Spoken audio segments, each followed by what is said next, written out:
오늘 우리에게 주시는 하나님의 말씀은 요한복음 21장 15절부터 18절입니다. 하나님의 말씀을 봉독합니다. 그들이 조반 먹은 후에 예수께서 시몬 베드로에게 이르시되 요한의 아들 시몬아 네가 이 사람들보다 나를 더 사랑하느냐 하시니 이르되 주님 그러하나이다. 내가 주님을 사랑하는 줄 주님께서 아시나이다. 이르시되 내 어린 양을 먹이라 하시고 또 두 번째 이르시되 요한의 아들 시몬아 네가 나를 사랑하느냐 하시니 이르시되 주님 그러하나이다. 내가 주님을 사랑하는 줄 주님께서 아시나이다. 이르시되 내 양을 치라 하시고 세 번째 이르시되 요한의 아들 시몬아 네가 나를 사랑하느냐 하시니 주께서 세 번째 내가 나를 사랑하느냐 하심으로 베드로가 근심하여 이르되 주님 모든 것을 아시오매 내가 주님을 사랑하는 줄을 주님께서 아시나이다. 예수께서 이르시되 내 양을 먹이라. 내가 진실로 진실로 내게 이르노니 내가 젊어서는 스스로 띠띠고 원하는 곳으로 다녔거니와 늙어서는 내 팔을 벌리리니 남이 내게 띠띠우고 원하지 아니하는 곳으로 데려가리라. 아멘.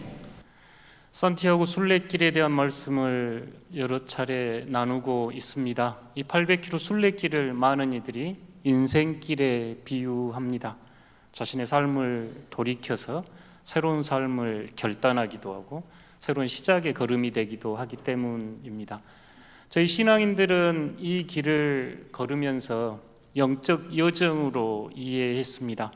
1000년 가까운 세월 동안 많은 그리스도인들이 야고보 사도가 걸으셨던 그 길을 따라 걸으면서 정화, 조명, 일치라는 기독교 언어로 여러분과 나누었습니다. 오늘은 사명의 길, 목자의 길을 여러분과 나눠보려고 합니다. 철의 십자가라고 하는 높은 곳, 저희가 그곳에서 일치를 맛본 후 이제 콤포스텔라, 산티아고까지 가는 그 길에는 목장이 계속 이어졌습니다. 소가 계속 있었고 큰 목장, 작은 목장, 산 등성이 마을마다 굉장히 목장이 많았습니다. 이곳에서 나는 치즈가 또 굉장히 유명한 치즈라고 뒤에 듣게 됐습니다. 자연스럽게 이 목장길을 따라 걷다 보니 그 소들이 싸는 소똥 냄새가 굉장히 자연스러웠고 많은 시골길에는 소똥들이 이렇게 있었고 또 목장에는 한가로이 소들이 풀을 뜯고 있고 양들이 있는 모습을 보았습니다. 자연스럽게 목회의 길을 걷고 있는 저는 이 길이 목자의 길이겠구나. 때로는 힘들고 때로는 아름답고 때로는 오르막 내리막 마을 길을 지나가면서 목자의 사명으로 걷는 제 길이 떠올렸을 뿐만 아니라 일상의 삶을 살아가는 성도들 또한 이 사명의 길, 목자의 삶으로 초대받았다는 생각을 하게 됐습니다. 저희가 오늘 읽은 복음의 말씀은 예수님께서 부활하신 후에 제자들을 만나는 아름다운 복음입니다. 특별히 베드로와 7, 8명의 제자들이 주님이 부활하신 후에도 고향 바닷가로 가서 예수님을 처음 만났을 때처럼 그물질을 하고 밤새 고기를 잡지 못하는 그곳입니다. 요한은 여기 요한복음에서 단 2번 사용되는 단어를 이곳에서 한 번 사용하는데 숯불, 모닥불이라고 하는 단어입니다. 제자들이 바닷가에서 그물질을 하고 있을 때 예수님께서는 숯불을 피우고 아침을 준비하고 계셨는데요. 이 숯불을 떠올리면 베드로는 매우 가슴 아팠을 겁니다. 다른 한 곳이 바로 베드로가 예수님을 부인하는 장소였거든요. 대제사장 집에 추위에 떨면서 불을 쬐고 있을 때 그 대제사장의 하녀가 베드로를 예수님과 일행 아니냐고, 친구 아니냐고 할 때 베드로가 3번 부인하고 저주까지 했던 곳이 숯불이었습니다. 그러니 숯불은 베드로에게 매우 아픈 상처의 자리였죠. 그곳에 주님께서 지금 숯불을 피우고 제자들을 위해서 아침을 준비하고 있는 모습입니다. 베드로가 실패했던 자리, 베드로가 예수님을 부인했던 자리, 베드로가 예수님을 떠났던 그 자리에서 예수님은 다시 시작하기 위해서 그곳을 준비하셨습니다. 이 아침 베드로와 같은 마음으로 이곳에 나와 계신 성도들 계신가요? 어떠한 일로 실패하셨거나 건강이나 질병 문제, 관계에서 배반자라고 아니면 낙심하고 절망해서 차마 부활하신 주님 보기 부끄러워서 민망해서 도망쳐서 조용히 앉아있는, 마치 베드로처럼 앉아있는 분 계신가요? 그때 주님께서 여러분에게 다가오셔서 여러분의 가장 실패한 그 모습 정직하게 대면하게 하시고 회복시켜주는 복음입니다. 그곳에서 주님께서는 베드로와 제자들에게 왜 도망쳤는지, 왜 자신을 홀로 십자가에 남겨두었는지 묻지 않으셨습니다. 주님께서 오직 물었던 건 한 가지였습니다. 요한의 아들 시몬아, 내가 나를 사랑하느냐? 요한의 아들 시몬아, 내가 나를 사랑하느냐? 요한의 아들 시몬아, 내가 나를 사랑하느냐? 이 질문에 베드로의 대답 또한 한결 같았습니다. 예, 주님, 제가 주님 사랑하는 것을 주님께서 아십니다. 주님, 제가 주님 사랑하는 것을 당신은 아십니다. 예, 주님, 제가 당신 사랑하는 것을 주님께서 아십니다. 여러분, 이 아침 이 음성이 어떻게 들리신가요? 실패한 자리, 절망의 자리, 무너진 자리, 도망치고 싶은 부끄러운 자리에 오셔서 주님께서 묻는 단 한 가지는 내가 나를 사랑하느냐? 여러분 어떻게 응답하고 싶으신가요? 여러분 또한 베드로처럼 예 주님, 제가 주님 사랑하는 것을 당신께서 아십니다 라고 응답하는 여러분 되시기를 진심으로 기원합니다. 한때 길가에서 큰 소리 뻥뻥 쳤던 베드로, 절대 주님을 배신하지 않겠노라고 앞장섰던 베드로, 이제 이 자리에서 고백은 제 마음 주님이 아십니다. 주님, 제가 주님 사랑합니다. 이 고백이 있는 여러분 되시기를 진심으로 기원합니다. 성경의 복음은 놀랍게도 제가 주님 사랑합니다 하는 그 곳에서 베드로의 삶이 회복되고 베드로의 삶이 새로운 사명의 길로 변화되는 것을 저희가 알 수 있습니다. 사랑을 거듭 확인하신 주님께서는 베드로야, 그러면 좀 쉬어서 기력을 회복해라 이러지 않고 바로 베드로에게 요구하셨던 말씀, 우리가 사명 그렇습니다. 명령은 내 어린 양을 돌보라, 내 어린 양에게 먹을 걸 주어라. 두 번째도 내 큰 양을 보살펴라, 치라. 세 번째도 내 큰 양을 먹을 것을 주어라. 세 번 부인했던 베드로, 세 번 질문으로 사랑을 회복하신 주님께서 바로 그에게, 일어선 그에게 다시 사명을 부여하셨습니다. 실패한 자리, 무너진 자리, 그 자리에서 일어서서 주님의 명령을 베드로는 받았습니다. 이것이 복음의 놀라운 은총입니다. 여러분은 용서받은 자의 자리에 머물지 않고 사명으로 부름받은 사람들입니다. 이 아침 주님께서 내가 나를 사랑하느냐? 라고 물을 때 예 주님, 제가 주님 사랑합니다 라고 대답하신다면 여러분에게는 주님께서 내 양을 먹이라, 내 양을 치라, 내 양을 돌보라 사명을 부여하십니다. 이 사명에 응답할 수 있는 여러분 되시기를 진심으로 기원합니다.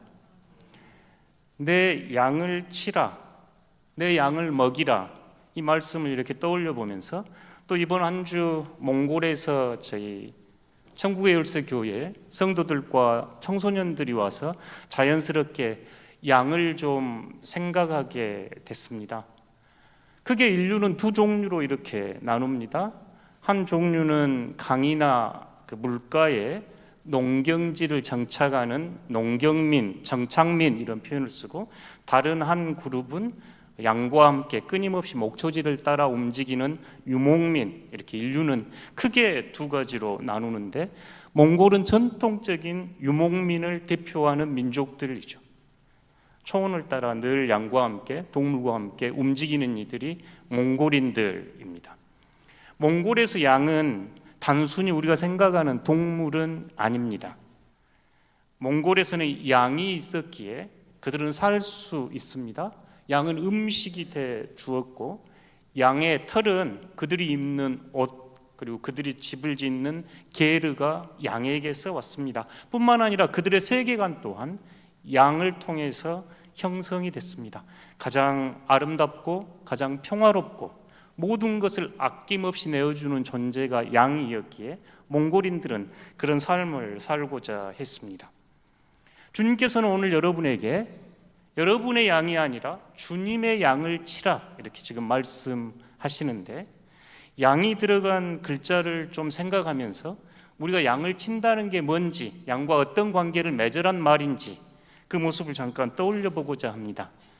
저희 한자 왼쪽에는 의롭다 그럴 때 의자, 가운데는 착할 선자, 그리고 오른쪽에는 아름다울 미자 모두에 양이 들어갑니다. 그러니까 아마 이 한자를 처음 생각했던 옛날 사람들은 양이 굉장히 중요했고, 중요한 단어 안에 양을 넣어서 언어화시켰습니다.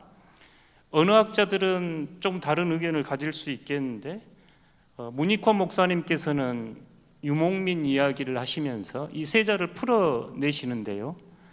의롭다, 의자, 우리가 의롭다, 로마서의 핵심 주제가 의로움입니다. 로마서의 핵심 주제가 예수 그리스도를 우리가 믿음으로 의롭게 된 자.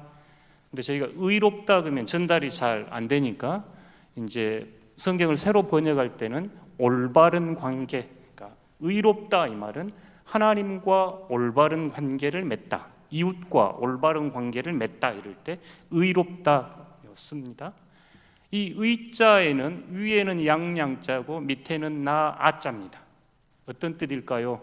양과 내가 하나 되는 것.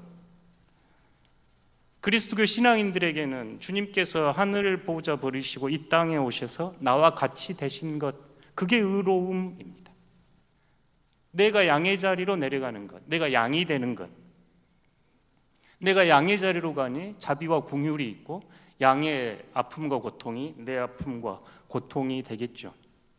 몽골을 저희 교회에서도 여러 차례 방문했습니다. 제가 방문하면서 신기했던 것 중에 하나는 그 광야에서는 물이 굉장히 귀하니까 물이 있는 곳에 그 목동들이 양을 데리고 물을 먹이러 오는데, 마치 저희가 이렇게 양쪽 네 줄인데 두 줄의 목동들이 따로 물을 먹이러 들어오면 함께 물을 먹는데, 헤어질 때는 쫙 갈라서 자기 양들 데리고 다 갑니다. 너무너무 신기한 거예요. 500마리, 1000마리 되는 양들이 어떻게 이렇게 우원히 모였다가 이렇게 흩어져서 갈까? 제가 그게 궁금해가지고 지상의 마지막 오랑캐를 쓴 이영산 작가에게 물어봤더니, 제 친구입니다. 야, 니는 학생들 1000명이 모여 있으면 네 자식 못 알아보냐? 이러는 거예요. 여러분 이렇게 있어도 제가 아내 알아보거든요. 물론 여러분 한 사람 한 사람 제가 알아볼 수 있습니다. 목자는 자신과 양을 분리할 수 없기에 그 양을 오래 바라보고 알기에 얼굴을 다합니다. 500마리, 1000마리가 돼도 자기 양 알아보는 거죠. 의로운 관계. 양의 자리에서 양을 돌보고 양과 하나 되는 것. 내 양을 치라 할 때 예수님의 양과 저희가 하나 돼서 그를 돌보고 보살피는 것, 내 양을 먹이라 의미입니다. 두 번째, 착할 선자입니다. 제 이름에도 들어가 있는 아름다운 한자이네요. 이 착할 선자는 양이라고 하는 글자 밑에 풀초자, 그리고 그 밑에는 입구자가 들어 있습니다. 양이 풀을 뜯는 모습, 평화롭고 아름다운 모습이죠. 여호와는 나의 목자시니 내게 부족함이 없으리로다 할 때 우리가 떠올릴 수 있는 아름다운 풍경입니다. 성경의 언어로 평화, 샬롬의 모습이 선함. 양이 어떤 두려움이나 불안으로부터 벗어나서 쉴만한 물과 평화로운 초원에서 풀을 뜯고 있는 그 모습은 우리가 내 양을 치라, 내 양을 먹이라는 범주가 단순히 우리끼리 잘 살자가 아니라 이 땅이 평화로운 곳, 이 땅이 정의로운 곳, 이 땅이 안전한 곳 되기를 바라는 우리의 목장의 넓이입니다. 단순하게 우리 교회를 넘어서 이 지역을 넘어서 온 피조 세계까지 하나님의 평화가 임하는 꿈, 그걸 착할 선 이렇게 쓴 겁니다. 세 번째, 여러분 다 미인 그럼 좋아하시죠? 아름다울 미자입니다. 여러분 모두 미인이십니다. 큰 대자에 예, 아멘 하신 분만 미인으로 하겠습니다. 그 양자 밑에 큰 대자를 이렇게 붙였는데요. 그 옛날 유목의 삶을 살았던 사람들은 양의 엉덩이가 큰 것을 아름다운 것으로 여겼습니다. 왜 그랬는고 하니 양들에게 가장 무서운 것은 물론 들짐승도 있었습니다만 겨울에 조드라는 강추위입니다. 영하 40도에서 60도까지 떨어지는 마치 육지에서 바닷가에서 벌어지는 쓰나미를 조드에 비유하는데요. 조드가 한번 몰아치면 수백만 마리 양이 한꺼번에 목숨을 잃어버립니다. 그 양이 사는 길은 엉덩이가 튼실해서 주로 엉덩이에 비계가 쌓이는 모양입니다. 그래서 그 추위를 이겨내고 견디고 겨울을 이겨낼 수 있는 것, 견뎌내고 인내하고 살아내기 위해서 엉덩이가 큰 걸 아름다움 이렇게 여겼네요. 저희들이 생각하는 미인 기준하고 좀 다르죠. 신앙적으로는 여기가 더 아름다워 보입니다. 정말 여러분에게 아름다운 모습은 어려움과 환난과 고난 속에서도 마치 겨울 조드 견뎌내는 양처럼 인내하고 이겨내는 모습이겠죠. 목자가 그래서 해야 할 일은 양의 뒷공무니를 잘 보고 좋은 풀이 있는 곳, 초원으로 끊임없이 양을 몰아가는 일입니다. 양의 특성은 움직이지 않고 그 자리에 머무는 겁니다. 그렇지만 목동은 끊임없이 양을 새로운 처지로 내몰기도 하고 이끌어가면서 양이 튼실하게 자라게 하는 것이 아름다움입니다. 그러니까 저희가 내 양을 먹이라, 내 양을 치라 할 때 이 한자 세 개는 그 의미를 조금 더 생각해 보게 합니다. 양과 하나가 되는 것, 양이 푸른 초장에서 평화로이 풀을 뜯는 것, 양의 엉덩이가 튼실해져서 어려움과 고난의 시간에도 이겨낼 수 있도록 먹이고 돌보는 것이 목양의 길, 사명의 길이라 여겨졌습니다. 이 세 글자는 책으로나 머리의 이야기가 아니라 사랑으로 양을 돌보고 먹이는 몸의 수고로 완성되는 길입니다. 산티아고 순례길이 제가 사명의 길, 목자의 길이라고 이름해 본 곳을 쭉 이렇게 걸으면서 가장 많이 나는 냄새는 소똥 냄새, 그리고 길에는 소들이 쌓아놓은 똥들이 제법 있었고 똥을 밟지 않고 가기는 쉽지 않았습니다. 마른 똥이든 질퍽한 똥이든 똥들이 길가에 있고 또 축사가 있거나 그런 곳은 이제 소 그 배설물들이 흘러 넘쳐가지고 저희 촌에서는 애양물 그랬는데 애양이 이렇게 흘러서 냄새도 나고 보기에 지저분한 곳입니다. 소똥 묻히지 않고 소똥 애양물에 발 담그지 않고 목자의 길 갈 수 없겠다 싶었습니다. 목자의 길을 간다는 것, 수고와 헌신, 땀과 눈물이 요구되는 길이었습니다. 멋지게 차려입고 양복 입은 신사의 모습으로 저 목자의 길 갈 수 없습니다.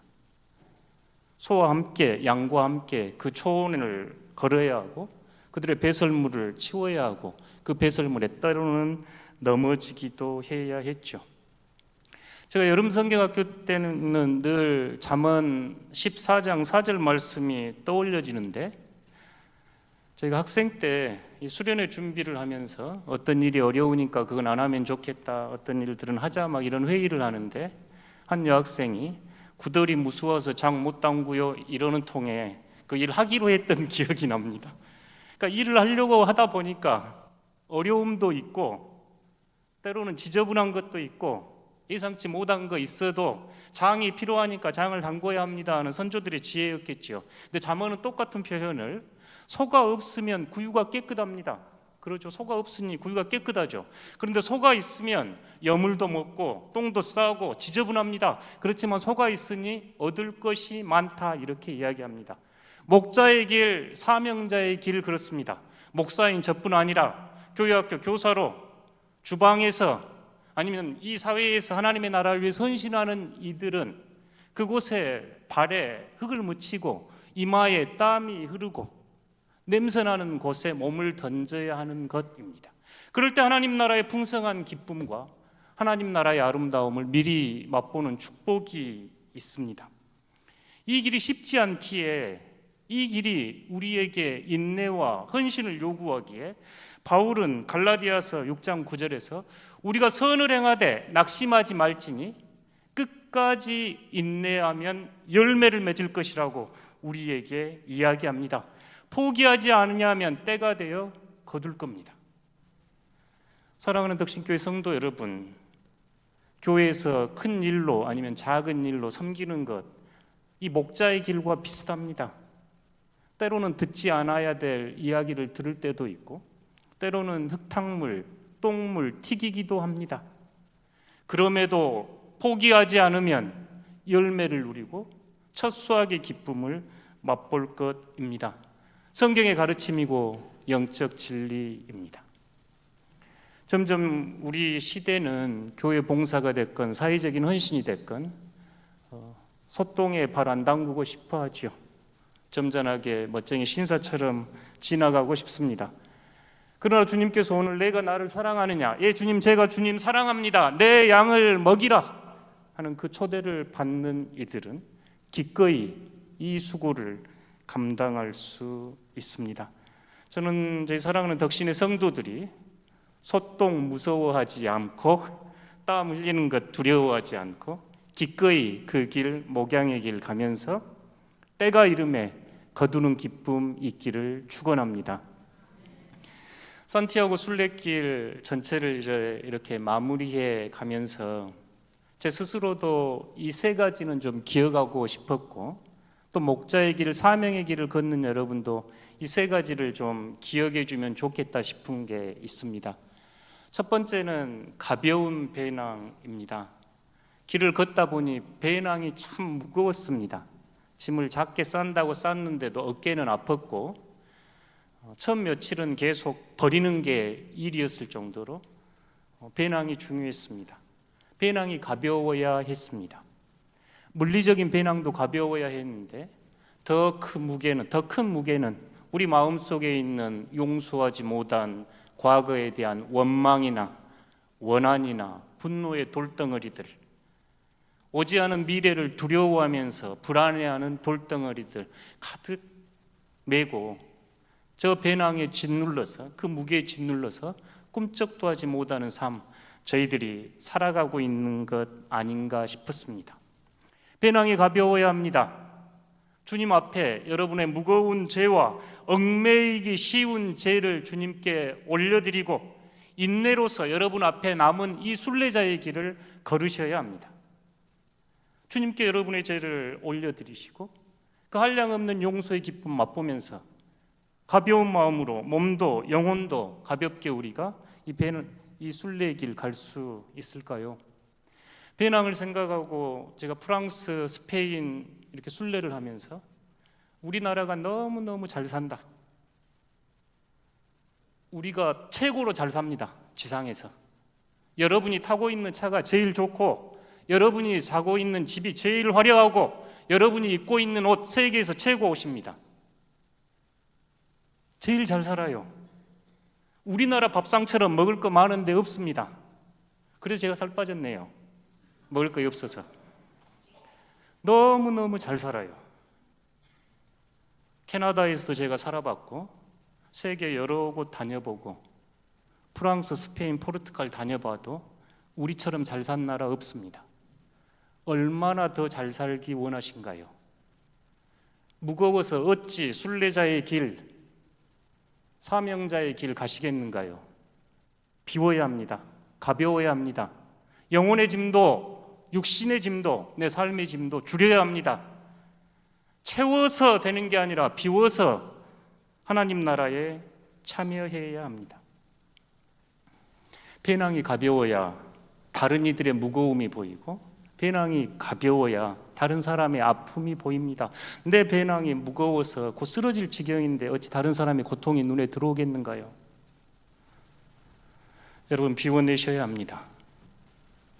비워내는 곳에 성령의 능력이 나타납니다. 두 번째는 넉넉한 신발이었습니다. 평소 신던 신발보다 조금 더 큰 걸 사서 또 신발에 길을 들여야 한다 그래가지고 이곳에서 몇 개월 신고 갔는데, 실제 이제 순례길을 걷다 보니까 두꺼운 양말을 신어야 해서 발이 너무 아팠습니다. 그래가지고 한 열흘 걸으니까 이제 물집은 안 잡혔는데 인대 쪽이 이제 아파가지고 쩔뚝쩔뚝 걸으면서 내가 이 순례길을 끝낼 수 있을까? 그래서 포기해야 되나? 그 길을 한 2, 3일 걸어야 했습니다. 고민을 많이 했습니다. 신발을 버리기는 아깝고 계속 신고 가자니 발이 아파서 못 걸 것 같고, 그래서 3분의 1 지점에 있는 부르고스라고 하는 큰 도시에 들어갔을 때 과감하게 옛 신발을 버리고 새 신발을 사기로 했습니다. 넉넉한 신발을 샀습니다. 신발이 넉넉하니까 참 걷기가 편하더만요. 호카를 샀습니다. 제품은. 신발이 편하니까 걷는 것이 그렇게 걸을만해지더만요. 이야, 내가 이걸 모르고 그렇게 고생했구나 하면서 새 신발을 신고 아주 기쁘게 걸었는데, 걸으면서 제 마음에 이제 드는 생각들이, 이 신발의 크기만큼이나 내 마음도 넓으면 좋겠다. 그러니까 내 발에 꼭 맞는 신발, 제가 늘 제 발에 꼭 맞는 신발을 좋아했거든요. 딱 맞는 거 좋아했는데 순례길을 걸어가면서 경험해 보니까 신발이 좀 크면 좋겠다. 그게 발이 덜 아프는 방식이구나. 그 신발은 제 마음을 좀 들여다보게 했습니다. 사실 저희들은 각자의 경험과 가치관이 있고 자신의 기준이 있기에 그 기준에 따라 순례길을 걷죠. 인생을 걷습니다. 그런데 조금 더 여유를 둘 수 있을까요? 지금 고린도 교회에는 문제가 많았는데 그 교회에 바울 사도가 했던 이야기를 내가 부모된 마음으로 여러분에게 권하는데, 여러분 마음을 넓히십시오. 마음을 넓게 가지십시오. 저에게 넉넉한 신발은 이 넓은 마음이었습니다. 나하고 생각이 좀 다르고 가치관이 좀 다르고, 또 순례길에서 세계 각지에서 만난 여러 사람들, 다양한 문화와 다양한 태도 좀 달라도 수용하고 받아들여줄 수 있는 마음, 저에게 그 신발은 마음의 넓이였습니다. 여러분, 좀 넉넉한 마음으로 다른 이들 받아주실 수 있겠는가요? 목자가 양을 돌볼 때 제 기준에 맞춰서 양을 키울 수 있겠는가요? 주님의 양인데. 그러니 좀 넉넉한 마음 가지면 좋겠다 싶습니다. 세 번째는 노란 화살표였습니다. 때로는 아침 일찍 새벽 미명에 출발했기에 앞이 보이지 않았고, 어떤 날은 안개가 심했고, 어떤 날은 비가 와서 앞이 잘 보이지 않을 때 길을 잃어버릴 때도 있었습니다. 그런데 노란 화살표를 찾으면 내 가야 할 방향과 목적지를 알았기에 문제없이 돌아올 수 있었습니다. 여러분 삶의 노란 화살표는 무엇인가요? 여러분 실패해도 다시 일어나서 걸어갈 수 있는 그 노란 화살표는 어디인가요? 때로는 넘어지지만 넘어진 곳에서 그 땅 짚고 일어나서 갈 수 있도록 여러분에게 목적지를 가리키는 그 노란 화살표는 무엇입니까? 순례길에서는 저 화살표를 따라가야 목적지였던 산티아고 콤포스텔라에 도착할 수 있었습니다. 우리는 저 노란 화살표를 따라가야 합니다. 그럴 때 하나님 앞에 이르게 됩니다. 성경은 우리에게 저 노란 화살표는 예수 그리스도라고 우리에게 증언을 합니다. 믿음의 주요 또 온전케 하신 이인 예수 그리스도를 바라보자 하면서 여러분 시선을 그리스도께 두기를 청합니다. 사랑하는 덕신교회 성도 여러분, 저희는 일상의 삶을 순례로 살아가는 순례자들입니다. 좋은 분들 깨우려고 친 건 아니고요. 주님께서 이 종 땡 칠 때, 저희 부르실 때 어떤 일을 하건 어떤 자리에 있건 무엇이 소중하건 주님께 돌아갈 겁니다.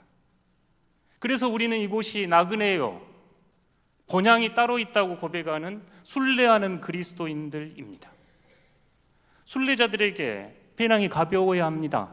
무거운 짐 잔뜩 지고 갈 수 없습니다. 다 내려놓아야 합니다. 순례길 걸으면서 조금 넓은 신발 신고 가실 수 있겠는가요? 조금 달라도 받아줄 수 있겠는가요? 그리고 우리의 노란 화살표 대신 예수님을 따라가실 수 있겠습니까? 오늘 복음은 여러분에게 묻습니다. 요한의 아들 시몬아, 내가 나를 사랑하느냐? 여러분 어떻게 응답하기 원하신가요? 요한의 아들 시몬아, 내가 나를 정말 사랑하느냐? 요한의 아들 시몬아, 내가 나를 사랑하느냐? 예, 주님, 제가 주님 사랑하는 것을 당신이 알고 있습니다. 내 양을 먹이라, 내 양을 치라, 내 양을 먹이라. 주님께서 오늘 여러분을 초대하십니다. 이 목자의 사명, 때로는 소똥에 뒹굴러야 하고 때로는 넘어지고 미끄러져 자빠져야 할지라도 다시 일어나서 참된 목자 대신 주님을 따라 주님의 기쁨이 여러분 기쁨 되는 한 주간 되시기를 진심으로 기원합니다. 여러분 이번 한 주 누군가 좌절하고 실망하고 베드로처럼 그 디베랴 호숫가에서 낙심하고 있을 때 숯불을 피우고 아침 한 끼 대접할 수 있겠는가요? 그것이 내 양을 먹이라 하신 주님의 초대에 응답하는 첫걸음이라 믿습니다. 기도하겠습니다. 사막의 샘이 넘쳐